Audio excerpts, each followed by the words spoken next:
ในวันที่ความสำเร็จต้องแลกกับการนั่งทำงานหลายชั่วโมงอาการปวดเล็กๆที่คอบ่าไหล่อาจเป็นสัญญาณที่ร่างกายกำลังเตือนเราหลายคนเลือกบรรเทาอาการแต่ไม่เคยได้ดูแลที่ต้นเหตุจริงๆวันนี้ Prima Talk จะพาคุณมาทำความเข้าใจ Office Syndrome ในมุมมองของการดูแลแบบองค์รวมเพื่อฟื้นฟูร่างกายอย่างเหมาะสมในระยะยาวยินดีต้อนรับสู่ Prima Talk ดิฉันสุธิดา กาญจนกันติกุลรับหน้าที่ผู้ดำเนินรายการวันนี้เราอยู่กับคุณหมอปิยชาติอัศววิโรจน์แพทย์แผนจีนผู้ก่อตั้งปิยชาติคลินิกแพทย์ผู้ศึกษาลึกซึ้งถึงศาสตร์การแพทย์แผนจีนจากเซี่ยงไฮ้และเชื่อมั่นในจรรยาบรรณวิชาชีพเหนือสิ่งใดผู้ที่ใช้ความเข้าใจเป็นเครื่องมือแรกในการรักษาและมองการปวดเป็นเพียงยอดภูเขาน้ำแข็งที่ต้องใช้การบำบัดแบบองค์รวมเพื่อรักษาจากภายในอย่างแท้จริงหลากหลายคำถามที่คุณอยากรู้ที่นี่มีคำตอบสวัสดีค่ะทำไมนะคะ Office Syndrome ถึงกลายเป็นปัญหาอันดับต้นๆของคนเมืองคะคุณหมอคนเราสมัยนี้ครับงานส่วนมากเราก็ต้องใช้คอมพิวเตอร์เนาะใช่ค่ะบางคนก็ใช้ในโทรศัพท์หรือใช้ในแท็บเล็ตแน่นอนครับมุมมองหรือว่าการที่เราต้องก้มคอลงเพื่อเพ่งจอเนี่ยมันเป็นการบังคับเลยให้เราต้องก้มคอเยอะตลอดเวลาครับผมซึ่งกล้ามเนื้อที่เขาจะต้องตึงตัวไว้ไม่ให้ศีรษะเราเนี่ยหล่นโน้มไปตามกาวิตี้ด้านหน้าเนี่ยคือกลุ่มพวกต้นคอด้านหลังถูกไหมครับผมเมื่อกล้ามเนื้อต้นคอด้านหลังแบบนี้จริงๆเนี่ยเขาถูกออกแบบมาเพื่อให้ศีรษะเราเนี่ยอยู่ตั้งตรงนะธรรมชาติแต่พอเราแบบก้มนานเกินไปครับทำให้กล้ามเนื้อเล็กๆเหล่านี้เขาล้าครับเขาไม่ได้ถูกดีไซน์มาให้เราก้มเยอะพอเขาล้าบางทีเขาทนไม่ไหวเขาก็อาจจะเกิดการเกร็งค้างพอเกร็งค้างปุ๊บทำให้เลือดไปไหลเวียนไม่ดีเกิดการอักเสบเรื้อรังก็เกิดปมผังผืดในกล้ามเนื้อที่เรียกว่า trigger point ซึ่ง trigger point เนี่ยครับเป็นจุดเริ่มต้นของอาการปวดกล้ามเนื้อชั้นลึกเลยซึ่งทำให้เป็นผังผืดด้วยครับผมน่าสนใจมากๆคุณหมอกำลังพูดถึงสรีระเวลาที่เราเนี่ยคือดำเนินชีวิตในปัจจุบันบางคนนั่งทำงานบางคนก็เป็นสังคมก้มหน้าถูกไหมคะใช่ครับไม่ใช่แค่ผู้ใหญ่เด็กนะคะที่ต้องนั่งเรียนเดี๋ยวนี้ก็ผ่าน iPad เนาะใช่ครับน้องๆเดี๋ยวนี้เรียนมหาวิทยาลัยหรือแม้แต่ตั้งแต่มัธยมคุณครูจ่ายงานหรือจ่ายหนังสือมาเนี่ยเป็น PDF เป็นไฟล์หมดเลยทุกคนต้องก้มกันหมดเลยครับใช่ไหมคะเดี๋ยวนี้ก็คือเราพบผู้ป่วยที่อายุน้อยลงเรื่อยๆครับไม่ใช่เฉพาะวัยผู้ใหญ่คนทำงานก็คลาสสิกเคสมากๆเพราะว่าพวกเราก็นั่งแบบนี้กันตลอดเวลาใช่ครับบางทีมันขาดตอนไม่ได้นะเพราะว่าบางทีงานมันใช้ความคิดใช่เรียกได้ว่าเป็นปัญหาระดับชาติเหมือนกันนะไม่ใช่แค่สังคมเมืองที่เราพบเจอกันถูกต้องไหมคะระดับโลกเลยครับระดับโลกใช่เป็นกันหมดใช่ครับโอ้โหอันนี้ก็น่ากลัวนะสำหรับพวกเราที่จะต้องใช้ชีวิตอยู่นะเมื่อวันหนึ่งที่เราดูแลเขาไม่ดีจนไปถึงจุดที่เรียกได้ว่าเกิด trigger point ครับผมนะคะซึ่งอันนี้ค่ะเมื่อปล่อยไว้เนี่ยจะเข้าสู่ภาวะเรื้อรังได้ไหมคะแน่นอนครับtrigger point เนี่ยเขาไม่ได้เกิดขึ้นภายในแค่วันหรือสัปดาห์แต่เขาเกิดจากการสะสมนะครับเป็นเดือนนะครับเราให้นิยามการปวดเนี่ยที่คำว่าเรื้อรังเนี่ยคือ3เดือนขึ้นไปแล้วเมื่อไหร่ที่เกิดจุด trigger point หรือปมกดเจ็บพวกนี้ครับร่างกายจะตีความว่าเป็นภัยเมื่อร่างกายรู้สึกว่าเป็นภัยระบบร่างกายที่จะต้องแบบต่อสู้กับภัยเนี่ยคือเขาจะเลือกเป็นfly or fight หรือสู้หรือหนีถูกไหมครับเพราะว่าสัญชาตญาณเดิมของเราเนี่ยยังอยู่ในโหมดเหมือนคล้ายๆว่าถ้าเราเจ็บป่วยเรื้อรังระบบในการที่จะฟื้นฟูร่างกายตัวเองเนี่ยก็จะทำงานได้น้อยลงนะครับฉะนั้นก็จะเป็นที่มาว่าบางคนเมื่อมีอาการปวดเบื้องต้นก็คือการใช้ยาลดปวดแก้อักเสบซึ่งมันอาจจะได้ผลในช่วงแรกนะครับแต่ว่ายังไงปัจจัยหรือตัวกระตุ้นหลักเนี่ยมันคือท่าทางหรือ posture ของเราที่อยู่ในท่าทางที่ไม่ถูกต้องไม่ได้รักษาที่ต้นเหตุก็อาจจะทำให้เกิดการใช้ยายาวนานต่อเนื่องมันเป็นอย่างนี้นี่เองคุณหมอกำลังจะบอกกิ๊บแบบนี้ใช่หรือไม่ว่าจริงๆแล้วเนี่ยเมื่อเรามีอาการปวดตึงเกร็งไม่ได้ส่งผลจำเพาะแค่บริเวณนี้นะแต่จริงๆแล้วส่งผลโดยรวมกับร่างกายเป็นข้อมูลที่ดีมากๆทำให้เราเห็นภาพรวมนะคะของจุดสำคัญที่เรียกได้ว่าเป็นจุดที่ หลอมรวมในส่วนของการปวดทั้งหมดเนอะ ใช่ครับ ว่าจริงๆแล้วต่อให้เราเนี่ยมีสาเหตุจากจุดใดจุดหนึ่ง ครับ แต่ผลกระทบที่ส่งตรงมาถึงเราเนี่ย ครับ หลากหลายโดยเฉพาะอย่างยิ่งนะหลากหลายสาเหตุอีกด้วย ใช่ครับ นั่นเป็นที่มาว่าทำไมนะคะทางปิยชาติคลินิกนะคะถึงดูแลในแนวทางที่เรียกว่าเป็นการดูแลแบบองค์รวมค่ะ แล้วอาการปวดนะคะเกี่ยวข้องกับการนอนแล้วก็อารมณ์ไหมคะ เกี่ยวข้องแน่นอนครับพี่กิฟต์ส่งผลต่อระบบประสาทส่วนกลาง อืม ด้วย เมื่อร่างกายเตือนว่าเราเนี่ยเครียดอยู่ ค่ะ ตลอดเวลาเพราะมีสัญญาณความปวดไปรบกวนสมอง อ่า ก็จะส่งผลให้การนอนหลับของเราไม่ดีครับ ค่ะ เพราะว่าร่างกายก็จะตีความว่าตรงเนี้ยเป็นภัยก็คือซิมพาเทติกทำงานตลอด ฉะนั้นเนี่ยเมื่อซิมพาเทติกทำงานตลอดเวลาเนี่ยต่อเนื่องยาวนาน อืม อันเนี้ยเขาจะเรียกรวมๆว่ากลุ่ม sympathetic overdrive ค่ะ ซึ่งกระตุ้นให้ร่างกายเนี่ยตื่นตัวง่าย ค่ะ ผลที่ตามมาของ sympathetic overdrive ก็คือ 1. ครับการนอนคุณภาพแย่ลงชั่วโมงการหลับลึกจะน้อยลง ค่ะ ปกติคนเราเนี่ยเวลานอน1 คืนควรจะมี deep sleep หรือหลับลึกนะค ใช่ รับ ค่ะ ประมาณ 20-25% ซึ่งถ้าเรานอนประมาณ 7-8 ชั่วโมงเราควรจะมี deep sleep อย่างน้อยๆเลยครับคือ 1 ชั่วโมง ค่ะ ซึ่ง deep sleep เนี่ยส่งผลยังไงกับร่างกาย deep sleep เนี่ยครับเป็นคีย์หลักเลยที่จะทำให้ร่างกายเนี่ยเขาฟื้นฟูตัวเอง ค่ะ บางคนนอนหลับทั้งคืนแต่ deep sleep ไม่มีเลยนั่นหมายความว่าการนอนในคืนนั้นร่างกายแค่พักแต่ไม่ได้ซ่อมแซม ค่ะ ฉะนั้นไอ้จุดปวดอักเสบที่เป็นทริกเกอร์พอยต์พวกเนี้ยก็อาจจะได้รับการซ่อมแซมที่น้อยหรือไม่ได้ซ่อมแซมเพราะว่าเวลาที่ร่างกายเราตีความว่าความปวดเนี่ยเป็นความเครียด ค่ะ เนาะเพราะว่าการเจ็บปวดเนี่ยกระตุ้นสมองส่วน spinal-reticular tract ค่ะ ซึ่ง spinal-reticular tract เนี่ยครับเขาจะรายงานสัญญาณความปวดของกล้ามเนื้อที่เป็นพวกปวดเรื้อรัง อ่า แบบปวดเนืองๆเรานั่งทำงานมาทั้งวันแล้วเราปวดตั้งแต่บ่ายเย็นไปจนถึงตอนค่ำ ค่ะ บางคนก็ปวดทั้งคืน อ่า ตรงเนี้ยครับจะทำให้ร่างกายตื่นตัวหรือมีอาราซอลตอนกลางคืน นี่ ซึ่งจะไปขัดไซเคิลการนอน ค่ะ นะครับเมื่อกี้ผมพูดถึงว่าเขาไปกลัวเรื่องของ deep sleep หรือการหลับลึกไปแล้ว ค่ะ ถ้าคนไหน deep sleep หายไปหรือ deep sleep น้อยนะครับหมายความว่าคืนนั้นได้แค่เหมือนนอนพัก อ๋อ แต่ไม่ได้ซ่อม ค่ะ เพราะอะไรครับเพราะว่า deep sleep จะเป็นช่วงที่ร่างกายเนี่ยหลั่งโกรทฮอร์โมนออกมา ค่ะ นะครับโกรทฮอร์โมนก็จะมีหน้าที่ไปสั่งให้สเต็มเซลล์ที่อยู่ในไขกระดูกเนี่ย อ่า ออกไปเป็นเซลล์นั้นเซลล์นี้นะไปซ่อม ค่ะ ในส่วนที่สึกหรอ ฉะนั้นถ้าไม่ได้ซ่อมก็เหมือนแค่ได้พัก คืนนั้นก็เหมือนกับแก่ลงไปอีกคืนหนึ่ง อันนี้ไม่ยอม ไม่ยอมนะ พี่กิ๊บไม่ยอม ต้องได้ซ่อมต้องมีดิฟสลิปให้ได้ อีกส่วนหนึ่งที่สำคัญครับก็คือการนอนหลับในช่วงที่เรียกว่า REM เลม ค่ะ ทุกคนคงเคยได้ยินมาบ้าง ค่ะ นะครับเลมสำคัญยังไงครับเป็นช่วงที่เรานอนหลับแล้วมีการฝัน อ่า บางคนบอกว่านอนหลับแล้วฝันเนี่ยไม่ดีนะวิจัยออกมาแล้วเนี่ยครับ ค่ะ การแพทย์มีการอัปเดตบอกว่าช่วงเลมเนี่ยคือช่วงที่ระบบประสาท สมองส่วนอารมณ์ก็คือ limbic system เนี่ยครับ ค่ะ เขาได้มีการผ่อนคลายตัวเองออกมาในรูปแบบของการฝัน อ๋อ ไม่ว่าเราจะเจอเรื่องอะไรมาในวันนี้ครับ ถ้าเรานอนหลับแล้วมีช่วงเลมเขาจะ limbic เนี่ยเขาจะปลดปล่อยความเครียดของตัวเขาในรูปแบบของการฝัน ซึ่งโอเค ตรงเนี้ย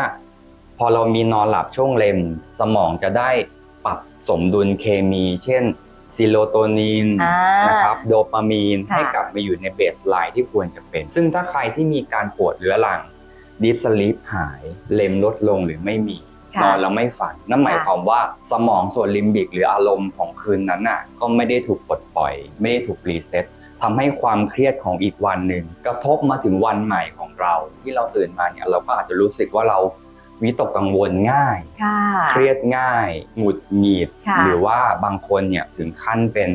ซึมเศร้าหรือแบบหมดไฟอะครับเบิร์นเอาท์ในการทำงานหรือในการใช้ชีวิตได้ โอ้ส่งผลกระทบมากมายทีเดียว ใช่ นั่นหมายความว่าความปวดเรื้อรังกระทบต่อไซเคิลการนอน ค่ะ และถ้ากระทบต่อการนอนเรื้อรัง ค่ะ ส่งผลต่อสุขภาพจิต และสุขภาพกายในทางเดียวกันเลยตรงไปตรงมาเช่นเดียวกัน ใช่ครับ เพราะว่ากายกับใจเราแยกออกจากกันไม่ได้ อันนี้ เาะ สำคัญ เมื่อกี้ได้ฟังคุณหมอพี่กิ๊บแอบเก็บคีย์เวิร์ดสำคัญไว้ ครับ นะคะ ไว้ใช้สำหรับตัวเองด้วย อืม แล้วก็หวังว่าจะเป็นประโยชน์กับอีกหลาย ๆ คนนั่นก็คือเรื่องของการนอน ครับ เราควรนอนหลับให้ได้หลับลึก ให้มี deep sleep ครับ นะคะ แล้วถ้าเกิดเราฝันได้ก็นับว่าเป็นสิ่งที่ดี เพราะว่าช่วยให้เราได้ผ่อนคลายค่ะ หลายคนนะคะเลือกในการที่ทานยาหรือว่านวดนะคะเป็นครั้งคราวแต่การดูแลที่ปิยชาติคลินิกนะคะดูแลที่ต้นเหตุตรงนี้นะคะเรียกได้ว่าเป็นซิกเนเจอร์ของที่นี่เลยว่าแต่ซิกเนเจอร์นี้เป็นอย่างไรคะต้องเรียนก่อนว่าผมจบแพทย์แผนจีนบัณฑิตค่ะเนาะเราจะเรียนในเรื่องของความสมดุลของร่างกายนั่นก็คืออ้างอิงมาจากทฤษฎีหยินหยางค่ะซึ่งจากที่ผมประกอบวิชาชีพเป็นแพทย์แผนจีนมากว่า10 ปีเนี่ยครับผมก็มาเรียนรู้ว่าโอเคจริงๆคำว่าหยินหยางเนี่ยมันไม่ได้เป็นศาสตร์โบราณที่ไม่สามารถเอามาอธิบายในเชิงวิทยาศาสตร์ได้แต่ตอนนี้ผมเริ่มเข้าใจแล้วก็ผนวกวิชาด้วยกันได้แล้วว่าจริงๆอ่ะหยินเราเคยได้ยินคำว่าอินเนาะอินหรือหยินเนี่ยคืออะไรที่เป็นความเย็นเป็นกลางคืนเป็นแหล่งพลังงานเป็นน้ำเป็นการพักผ่อนส่วนหยางเนี่ยเป็นพระอาทิตย์เป็นความร้อนเป็นการเคลื่อนไหวเป็นพลังงานมันเทียบเคียงได้กับหยินเนี่ยคือพาราซิมพาเทติกของร่างกายซึ่งคือระบบประสาทส่วนกลางที่ดูแลในเรื่องของการพักผ่อนและการซ่อมแซมส่วนหยางเนี่ยคือกระตุ้นให้ร่างกายตื่นตัวให้เรามีพลังซึ่งก็เทียบได้ว่าหยางเนี่ยคือซิมพาเทติกบางคนเนี่ยครับเราทำงานบางคนเกิน8 ชั่วโมงต่อวันครับคุณกิ๊ฟเราใช้งานเนี่ยเราใช้หยางมากเกินคือต้องกระตุ้นให้กล้ามเนื้อเขาเกร็งตัวตลอดเวลาอันนี้ก็คือไม่สมดุลของหยินหยางนับหนึ่งแล้วท่านมองในมุมของวิทยาศาสตร์ก็คือเกิดทำให้ซิมพาเทติกเนี่ยเด่นแล้วไปกดพาราซิมทำให้เวลาที่เราต้องนอนหลับนะครับพาราซิมทำงานได้ไม่เต็มที่เราเลยนอนหลับไม่ดีเกิดความปวดเรื้อรังเพราะว่ากล้ามเนื้อเนี่ยซ่อมแซมตัวเองไม่ทันเกิดเป็นทริกเกอร์พอยต์อักเสบปวดก็เป็นวงจรไปกวนการนอนกวนแล้วก็ทำให้เราเนี่ยสุขภาพจิตอาจจะแย่ลงเบื้องต้นบางคนที่อาจจะยังไม่ทราบก็ไปพบคุณหมอตามโรงพยาบาลการรักษาที่ง่ายที่สุดก็คือการรับประทานยาแต่ผมไม่ได้บอกว่าการรับประทานยาเนี่ยไม่ดีนะครับซึ่งบางทีเนี่ยการรับประทานยาแก้ปวดก็เป็นเรื่องที่ดีครับเพราะว่าในระยะที่เราเพิ่งเจ็บป่วยหรือปวดมากเนี่ยการกินยาแก้ปวดก็เหมือนเป็นการไปปิดสวิตช์ความปวดเพื่อให้เราได้นอนหลับได้แล้วยานั้นก็ไปลดการอักเสบแต่วันที่ว่าเรายังไม่ได้มีความตระหนักรู้ในเรื่องของว่าโอเคเราควรต้องดูแลร่างกายอย่างไรให้กล้ามเนื้อในส่วนที่มันมีปัญหาเนี่ยเขากลับมาแข็งแรงแน่นอนครับกล้ามเนื้อมัดเดิมๆที่ถูกใช้งานซ้ำๆเขาก็อาจจะกลับมาไม่สบายอีกเกิดเป็นทริกเกอร์พอยต์ใหม่ที่อาจจะมากขึ้นหรือกระจายมากขึ้นฉะนั้นเนี่ยการกินยามันก็อาจจะมีจุดอิ่มตัวเนื่องจากว่ายาทุกประเภทที่กินเข้าไปครับมันก็ต้องไปออกฤทธิ์กับตัวกล้ามเนื้อขับออกทางไตแล้วก็เมตาโบไลต์ในตับใช่ไหมครับบางคนเนี่ยก็จะเห็นว่าบางคนกินยาแก้ปวดจนค่าตับขึ้นคุณหมอก็จะสั่งหยุดซึ่งโอเคครับเราสามารถที่จะใช้การรักษาด้วยการฝังเข็มหรือแพทย์ทางเลือกเนี่ยครับควบคู่ไปเพื่อหวังว่าเราจะลดยาหรือหยุดการใช้ยาได้ในระยะยาวหมอคิดว่าคงไม่มีใครอยากกินยาแก้ปวดไปตลอดชีวิตถูกไหมครับโอ้โหช่างเป็นวิสัยทัศน์ที่ยอดเยี่ยมนะคะทีนี้กิ๊บอยากจะขอปรึกษาคุณหมอนิดนึงพอพูดถึงคำว่าต้นเหตุต้นเหตุเลยจริงๆแล้วมันคืออะไรต้นเหตุเลยคือคนไข้ส่วนมากอาจจะขาดความรู้ว่าไอ้ท่าที่เราต้องนั่งทำงานมีการก้มอย่างมันเลี่ยงไม่ได้นะครับมันคืออาชีพอย่างหมอเองเนี่ยหมอก้มคอฝังเข็มหมอก็ปวดเหมือนกันแต่สิ่งหนึ่งเนี่ยในการที่เราต้องตระหนักรู้เนี่ยก็คือฟังร่างกายของเราว่าเขากำลังบอกอะไรถ้าเราปวดกล้ามเนื้อฝั่งหนึ่งแต่อีกบ้านหนึ่งไม่ปวดนั่นหมายความว่ามันเกิดความไม่สมดุลของ2 ฝั่งแล้วคืออะไรครับความแข็งแรงของกล้ามเนื้อ2 ข้างไม่เท่ากันซึ่งจริงๆเนี่ยการรักษาทุกอย่างเนี่ยครับไม่ว่าจะทานยากายภาพบำบัดหรือแม้แต่การนวดหรือแม้แต่ที่กิ๊บมาฝังเข็มกับหมอนะครับเป็นการรักษาได้ประมาณ 80% คือเป็น passive treatment เรารักษาในช่วงที่โรคกำเริบแต่เมื่อโรคมันหายแล้วหรือว่าสงบลงแล้วการที่เราต้องดูแลรักษาตัวเองต่อเนี่ยคือการเสริมสร้างความแข็งแรงซึ่งเป็นอีกส่วนหนึ่งที่เรียกว่า active treatment ซึ่งก็คือการออกกำลังกายอย่างเหมาะสมค่ะคุณหมอกำลังจะเล่าให้กับพวกเราได้ฟังเนอะว่าจริงๆแล้วเนี่ยในส่วนของต้นเหตุไม่ใช่ใครอื่นไกลก็คือมาจากตัวเราใช่นะคะในสิ่งที่เราเป็นในสิ่งที่เป็นไลฟ์สไตล์ของเราพฤติกรรมของเรารวมไปถึงสิ่งแวดล้อมภายนอก ที่เราควบคุมไม่ได้อย่างเช่นอาชีพที่เราจะต้องทำอยู่เสมอใช่ครับถูกไหมคะเพราะฉะนั้นเนี่ยการดูแลตั้งแต่ต้นเหตุนะคะก็ย่อมที่จะดีกว่านะคะเพื่อให้เราเนี่ยสามารถมีสุขภาพที่ดีขึ้นนะคะเข้าสู่ภาวะสมดุลได้อย่างระยะยาวค่ะสำหรับแนวทางการฟื้นฟูกล้ามเนื้อนะคะที่เป็นซิกเนเจอร์ของที่ปิยชาติคลินิกมีอะไรบ้างคะหัตถการหลักที่หมอใช้เลยที่ทุกคนนึกถึงแพทย์แผนจีนก็คือ1ฝังเข็มใช่ค่ะใช่ไหมครับที่นี่เรามาสายเขาเรียกว่า pain management คือดูเรื่องของอาการปวดทุกรูปแบบนะครับแต่คนไข้ 80% ที่มาเนี่ยจะมาด้วยปวดกล้ามเนื้อแต่ถ้ามาด้วยเรื่องของที่เกี่ยวข้องกับเส้นประสาทก็อีกเรื่องหนึ่งนะครับดังนั้นเนี่ยการฝังเข็มของหมอเนี่ยก็คือจะเป็นการฝังเข็มลงไปบนจุดที่เรียกว่า trigger point ซึ่งจุด trigger point เนี่ยครับมันจะเป็นปมอักเสบของกล้ามเนื้อลึกๆนะครับแต่จะถามว่าถ้าเราไม่ได้รักษาเนี่ยวิธีการอื่นเนี่ยช่วยได้ไหมเช่นวิธีทางกายภาพบำบัดหรือการนวดก็พอช่วยได้เป็นสแตนดาร์ดในการรักษาด้วยแต่บางคนเนี่ยเขาปวดนานปมใหญ่ซึ่งการรักษาตามสแตนดาร์ดเนี่ยบางทีอาจจะได้ผลประมาณหนึ่งนะครับแต่ว่าการฝังเข็มจะเข้าไปเสริมสำหรับคนที่เป็นเยอะหรือว่าบียอนจากนั้นไปแล้วใช่ซึ่งการที่เราฝังเข็มเข้าไปร่วมกับการใช้ไฟฟ้ากระตุ้นอ่อนๆเนี่ยครับจะเป็นการโปรโมททำให้เลือดเข้าไปเลี้ยงตรงปมทริกเกอร์พอยต์ซึ่งไอ้ปมเนี้ยสาเหตุหลักมันคือการขาดเลือดไปเลี้ยงตัวเองแล้วเกิดการอักเสบครับผมแล้วก็เวลาเราฝังเข้าไปเนี่ยครับเข็มฝังเข็มก็จะเข้าไปทำให้พังผืดที่มันเหนียวแน่นเขาคลายตัวลงแล้วก็ทำให้ความยาวของกล้ามเนื้อที่เคยอาจจะหดสั้นกลับไปสู่ความยาวปกติที่เขาเคยอยู่ซึ่งก็จะสามารถช่วยพิสัยการเคลื่อนไหวของกล้ามเนื้อมัดนั้นๆได้หลายคนที่บอกว่ามาฝังเข็มต่อเนื่องจะบอกว่าเราสามารถที่จะหันซ้ายหันขวาหรือก้มเงยคอหรือแม้แต่ขยับส่วนอื่นๆของร่างกายเนี่ยได้เต็มมุมมากขึ้นจากก่อนรักษาครับอีกอันนึงก็คือการครอบแก้วการครอบแก้วนี่คือเป็นเทรนด์ตอนนี้เนาะคุณคิมน่าจะเห็นบ่อยอย่างเช่นการแข่งกีฬาต่างๆเนี่ยก็จะเห็นรอยที่นักกีฬามีรอยครอบแก้วครับผมเมื่อกี้ฝังเข็มเนี่ยเขาไปรักษาในส่วนของกล้ามเนื้อชั้นลึกแต่ในตัวครอบแก้วเนี่ยครับเขาจะเป็นการรักษาที่กล้ามเนื้อชั้นตื้นและแผ่นพังผืดพี่กิฟต์ครับพี่กิฟต์เคยทำอาหารเราต้องแล่เนื้อสัตว์ไหมเคยค่ะเราจะเห็นเยื่อบางๆขาวๆที่แลบอยู่กับกล้ามเนื้อนะครับเยื่อบางๆขาวๆที่แลบอยู่กับกล้ามเนื้อนี่ครับเขาเรียกว่าฟาเชียหรือพังผืดนะครับเมื่อเราส่องด้วยกล้องจุลทรรศน์เนี่ยเราจะพบว่าปลายประสาทที่รับความเจ็บปวดเนี่ยครับอยู่ที่ฟาเชียหรือแผ่นพังผืดเนี่ยมากกว่าในกล้ามเนื้อจริงหรือเปล่าอันนี้10 เท่าเลย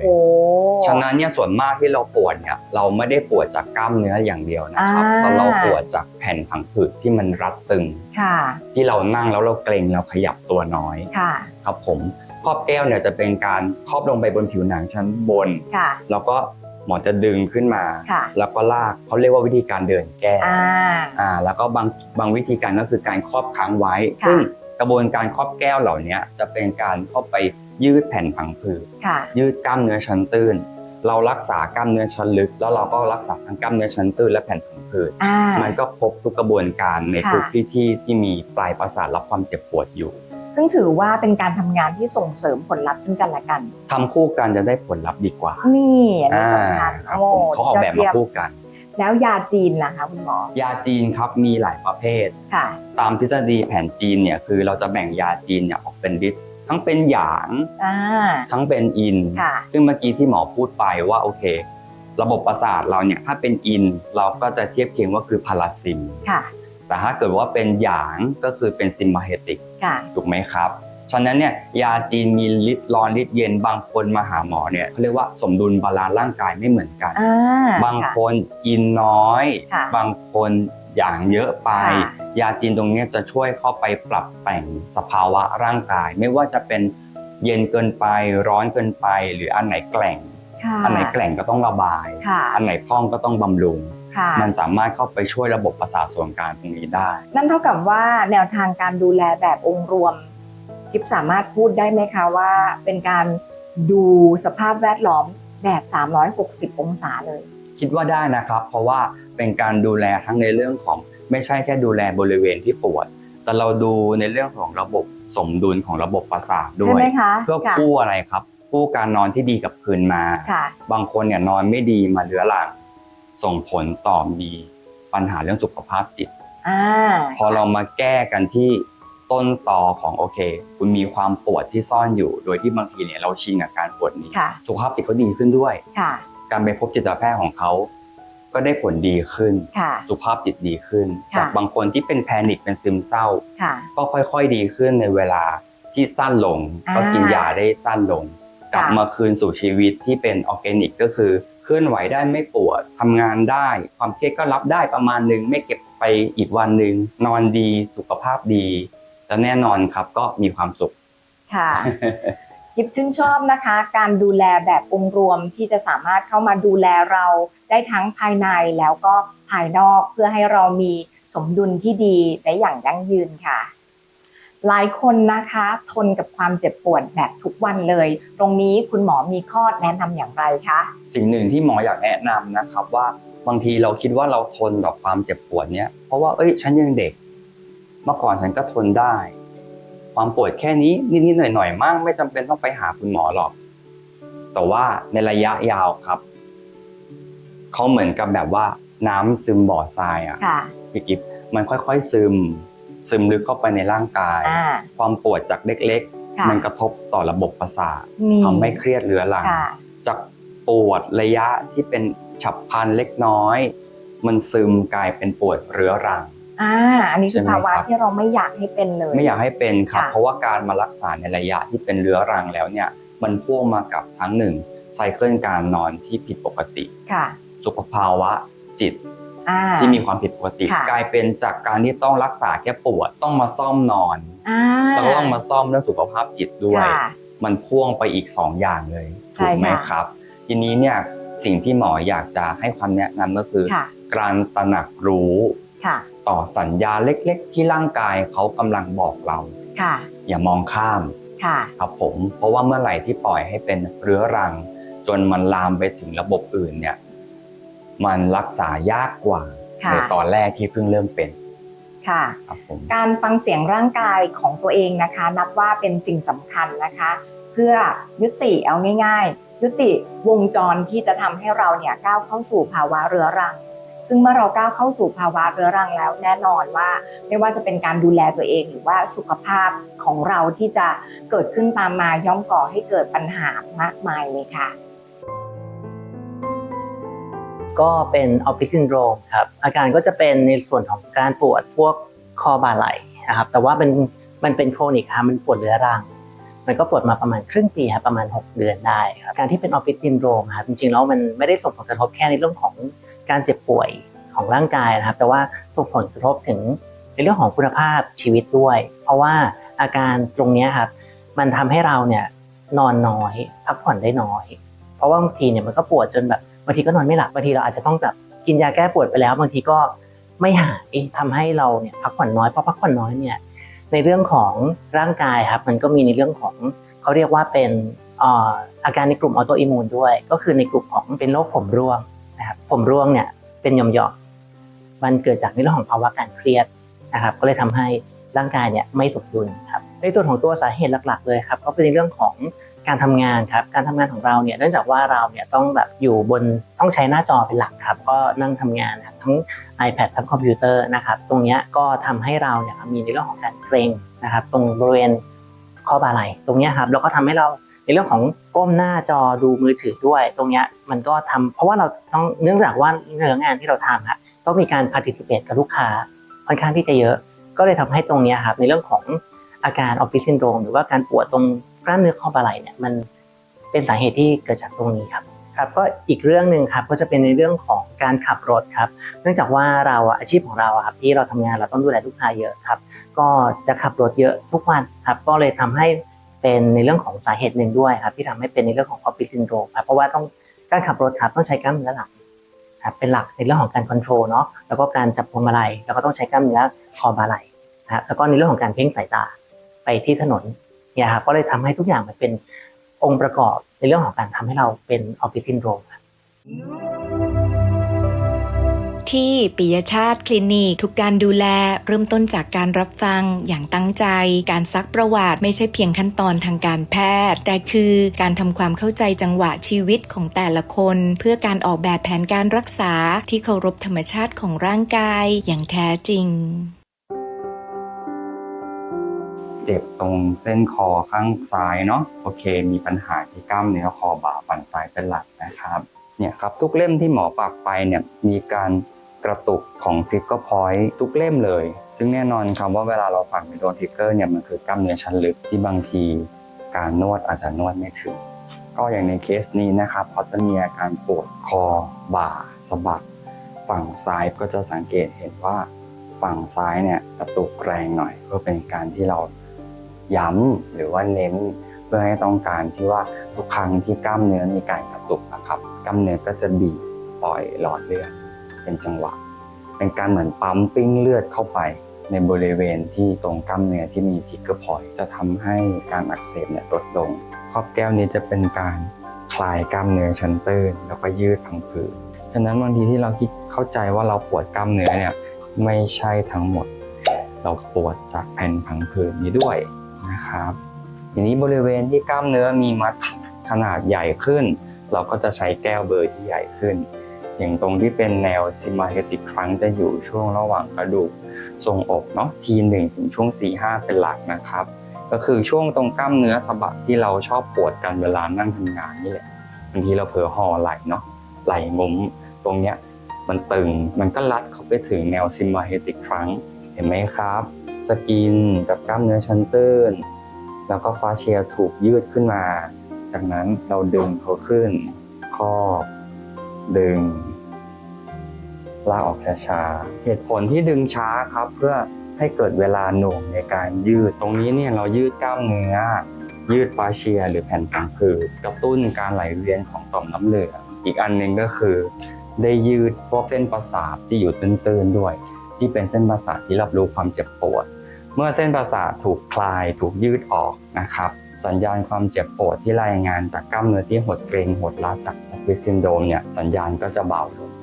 นะครับลดปวดได้เราทำงานอย่างประณีตกับทุกจุดที่ปวดลึกเทคนิคแต่ละขั้นตอนถูกออกแบบมาเพื่อส่งเสริมกันและกันเพื่อคลายปมผังผืดที่พอกพูนมานานและการกระตุ้นร่างกายให้กลับมาซ่อมแซมตัวเองได้อย่างมีประสิทธิภาพอีกครั้งครับก็หลังจากที่ทำหัตถการไปครับก็รู้สึกว่าไอ้ตรงที่แบบมันตึงมากๆครับมันก็เริ่มคลายครับเพราะว่าแต่ว่ามันเนื่องจากว่าเราแบบปวดสะสมมานานมันก็แล้วก็การทำครั้งแรกเนี่ยมันก็จริงๆมันก็ถือว่ามันก็เบาขึ้นนะครับมันก็แบบน่าจะประมาณ 20-25% เลยที่แบบที่ร่างกายแบบมันเริ่มแบบผ่อนคลายขึ้นอะไรเงี้ยแต่มันก็อาจจะมีการแบบปวดตึงๆตรงจุดตรงนี้บ้างที่ฝังเข็มไปแต่เมื่อกี้คุยกับหมอแล้วหมอก็บอกว่ามันเป็นเรื่องปกติเพราะว่าเราเป็นมานานดังนั้นเนี่ยในเรื่องของร่างกายมันจะต้องแบบให้ร่างกายเขาซ่อมแซมตัวเองให้มัน recovery หน่อยประมาณ1วันก็เดี๋ยวตรงเนี้ยน่าจะดีขึ้นน่าจะหายปวดหายตึงใช่ครับผมตอนนี้ก็พร้อมละที่จะแบบต้องกลับไปดูงานต่ออาการมันดีมันเลิศที่สุดต้องมาที่นี่ บางครั้งชัยชนะเหนือออฟฟิศซินโดรมไม่ใช่การฝืนใช้ชีวิตให้หนักขึ้นแต่คือการกลับมาทำความเข้าใจร่างกายให้ลึกซึ้งยิ่งกว่าเดิมเพราะเมื่อเราดูแลที่รากให้แข็งแรงชีวิตทั้งระบบย่อมผลิบานอย่างงดงาม